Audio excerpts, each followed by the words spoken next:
یہ میں سارے پاکستانیوں کو آج کہہ رہا ہوں کہ دیکھیں اب جو آج پاکستان میں حالات ہیں یہ سمجھ جائیں کہ قوم کا وقت آ گیا ہے کہ باہر نکلنے کا. میں نکل رہا ہوں, جان کو خطرہ ہے. دو دفعہ میرے اوپر قاتلانہ حملے مارنے کی کوشش کی گئی. میں نام لیتا ہوں, دونوں دفعہ ان کے پیچھے جنرل فیصل نصیر تھا. مجھے بھی اس نے مارنے کی کوشش کی اور یہ پیچھے تھا جو تشدد ہوا اعظم سواتی پہ, اس کے پیچھے بھی یہی تھا. ارشد شریف کے قتل کے پیچھے بھی یہی تھا. اور مجھے نہیں سمجھ آ رہی کہ ایک بلاول بھٹو کے کہنے پہ جنرل باجوہ نے کراچی کے اندر ایک sector incharge I S I کا تبدیل کر دیا. ہم یہاں 1 سال 8 مہینے سے اس آدمی کا ظلم سہ رہے ہیں. کیوں نہیں اوپر خبر جا رہی کہ جناب یہ ملک کو نقصان پہنچ رہا ہے, یہ جو حرکتیں کر رہا ہے یہ کوئی آدمی نہیں کر سکتا جو اس ملک سے پیار کرتا ہے. ہمیں ایسے کیا جا رہا ہے جس طرح ہم کوئی دشمن ہے. تو میں آج کہہ رہا ہوں کہ یہ آگے کچھ ہوا, میں نکلنے لگا ہوں. میں جلسے کروں گا اگلے ہفتے سے 14 مئی تک میں جلسے کروں گا. کچھ مجھے ہوا, ساری قوم کو کہہ رہا ہوں کہ جنرل فیصل نصیر کا نام یاد رکھ لو, یہ ذمہ دار ہوگا. اور میری قوم, جس طرح آج آپ سارے نکلے ہیں گاؤں میں محلوں میں, جس طرح اپنے اپنے آئین کے ساتھ کھڑے ہوئے ہیں, اور جو چیف جسٹس آئین کے ساتھ کھڑا ہے جس طرح اس کے ساتھ کھڑے ہوئے ہیں, میں آج آپ کو سلام پیش کرتا ہوں. آپ ایک زندہ قوم بن گئے ہیں. یہ یاد رکھیں گے جب ایک قوم کا آئین گیا, اس کا مطلب اس کا قانون گیا, اس کا مطلب اس کا انصاف کا نظام گیا, اس کا مطلب کہ رول آف لا گیا, اور اس کا سب سے بڑا مطلب کہ اس قوم کی آزادی گئی. وہ قوم غلام بن گئی. وہ قوم جنگل کے قانون میں طاقت کی حکمرانی کی وجہ سے طاقتور کی غلامی کرتی ہے. تو یہ ہماری یہ سیاست نہیں ہو رہی. آزادی کے لیے سیاست نہیں کرتا, آزادی کے لیے جہاد ہوتی ہے. یہ ہم جہاد لڑ رہے ہیں. ہم اپنے ملک کو آزاد کرنے کے لیے, قانون کی حکمرانی قائم کرنے کے لیے ہم سب جہاد لڑ رہے ہیں. اور آپ نے اب میرے ساتھ چل رہے ہیں. میں اب نکلنے لگا ہوں, اور انشاءاللہ ہم تب تک سانس نہیں لیں گے جب تک الیکشن کروا کے اس ملک کو ہم آزاد نہیں کرتے. ایک بھیڑ بکریوں والی قوم چپ کر کے ان کو پاکستان کا آئین توڑنے دیں گے؟ کسی غلط فہمی میں نہ رہیں. ساری قوم کا فیصلہ ہے کہ وہ پاکستان کے آئین کے ساتھ کھڑے ہیں.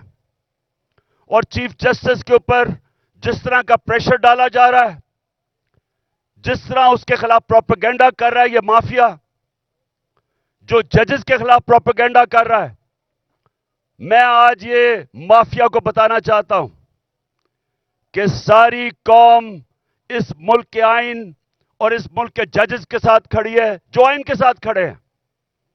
اور میں آج اناؤنس کر رہا ہوں کہ انشاءاللہ اگلے ہفتے سے میں جلسے کروں گا, شروع کروں گا ادھر سے, اور 14 مئی تک اٹک تک جلسے کروں گا. میں پبلک میں نکلوں گا, عوام کو تیار کروں گا, اور عوام کو تیار کروں گا کہ ہم کسی صورت یہ جو 2 کیئر ٹیکر پنجاب میں گورنمنٹ اور پختونخوا میں جن کا مدت ختم ہو چکی ہے, ان کی کوئی قانونی حیثیت نہیں ہے, ان کا جواز آج بالکل غیر قانونی ہے. تو ہم ڈیمانڈ کریں گے کہ ہمیں الیکشن دیے جائیں. پنجاب کا الیکشن اناؤنس ہو چکا ہے, اس کی کیمپین شروع کر رہا ہوں. پختونخوا کے لیے ہم ہائی کورٹ میں, ہم سپریم کورٹ میں جائیں گے. وہاں کے لوگوں کے لیے بھی الیکشن چاہتے ہیں, کیونکہ 70% پاکستان میں عوام کی کوئی نمائندگی نہیں ہے. ہمارا آئین پاکستان کا کہتا ہے کہ اللہ کی حاکمیت کے بعد عوام کے نمائندوں کی حاکمیت ہے. نہ اس وقت پختونخوا میں ہے اور نہ پنجاب میں ہے. اور میں آج ایک اور بات کہنا چاہتا ہوں کہ اگر یہ حکومت چلتی گئی، انہوں نے ملک کا دیوالیہ نکال دیا ہے. ملک کی تاریخ کی سب سے زیادہ مہنگائی کی ہے. آج 3 گنا مہنگائی ہے. جب جنرل باجوہ نے ہماری سازش کے تحت گورنمنٹ گرائی تھی، 1 سال میں 3 گنا مہنگائی ہے پاکستان میں. آج سن لو ذرا سارے پاکستانیوں، آپ کے بینک میں 1 سال پہلے جو 100 روپیہ تھا، آج وہ اس کی صرف خریدار کی قوت 62 روپیہ رہ گئی ہے. اور اگر جس کو کہتے ہیں، جو ہر انسان استعمال کرتا ہے، جس کو سینسٹو پرائس انڈیکس کہتے ہیں، اس میں اگر 100 روپیہ تھا تو آج صرف 52 روپے رہ گئے.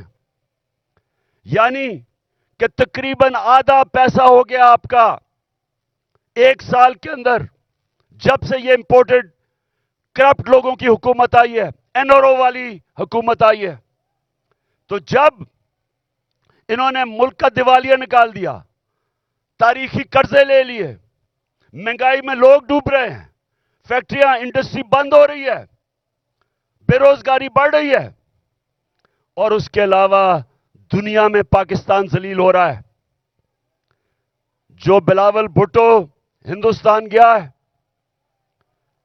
جس طرح کا وہاں رویہ ہندوستان کے فارن منسٹر کا تھا، یہ ہم سب کے لیے شرمندگی کا باعث ہے. سوال یہ پوچھتے ہیں کہ ساری دنیا کے چکر لگا رہے ہو بلاول بھٹو، پہلے بتاؤ جانے سے پہلے آپ یہ کسی سے پوچھتے ہیں کہ جب آپ ایک ملک کا پیسہ خرچ کر رہے ہیں، ڈالر خرچ کر رہے ہیں ٹرپس پہ، تو اس کا فائدہ اور نقصان کیا ہوگا؟ کیا فائدہ ہوا آپ کو ہندوستان میں جا کے، جس طرح کا اس نے زبان استعمال کی ہے؟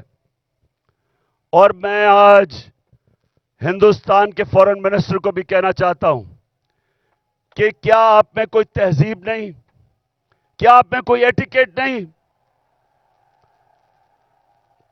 کہ آپ کے ملک میں ایک مہمان آتا ہے، یا تو اس کو بلائیں نا، لیکن بلا کے اس طرح ذلیل کرنا، یہ ہندوستان پہ ریفلیکٹ کر رہا ہے. یہ آپ کا جو تکبر ہے، میں نے یہ جو تکبر آپ میں دیکھ رہا ہوں، یہ یاد رکھیں کہ اللہ کا قانون ہے کہ جو طاقتور ہے وہ ہمیشہ طاقتور نہیں رہتا، اور جو کمزور ہے وہ کمزور بھی ہر وقت نہیں رہتا.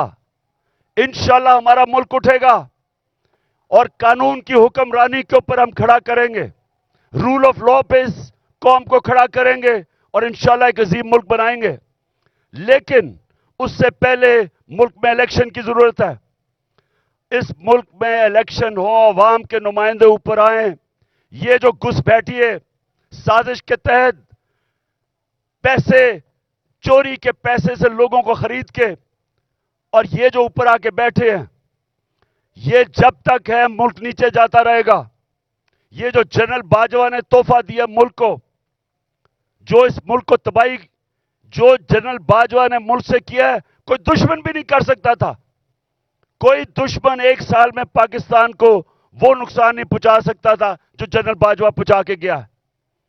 اور یہ جو شہباز شریف ہے، میں اسے سوال پوچھتا ہوں کہ تم برطانیہ کیا کر رہے ہو؟ تم جو برطانیہ چلے گئے ہو، آپ کے پاس ٹائم اتنا زیادہ ہے؟ کیا آپ کو پتا نہیں کہ یہاں 2 دن پہلے 6 ہمارے فوجی شہید ہوئے، 7 پارا چنار میں ٹیچر کو انہوں نے گولیاں ماری. مہنگائی تاریخی ہے. ان حالات کے اندر تم کیسے ملک چھوڑ کے وہاں چلے گئے؟ کیونکہ پیسہ تمہارا باہر پڑا ہے، بھائی تمہارا مفرور باہر بیٹھا ہوا ہے، بزنسز آپ کی باہر ہیں، بچے آپ کے باہر ہیں، آپ کی بزنسز، بچے، آپ کے علاج، سب کچھ ملک سے باہر ہے۔ تو ملک صرف پیسہ بنانے کے لیے آتے ہیں، اس لیے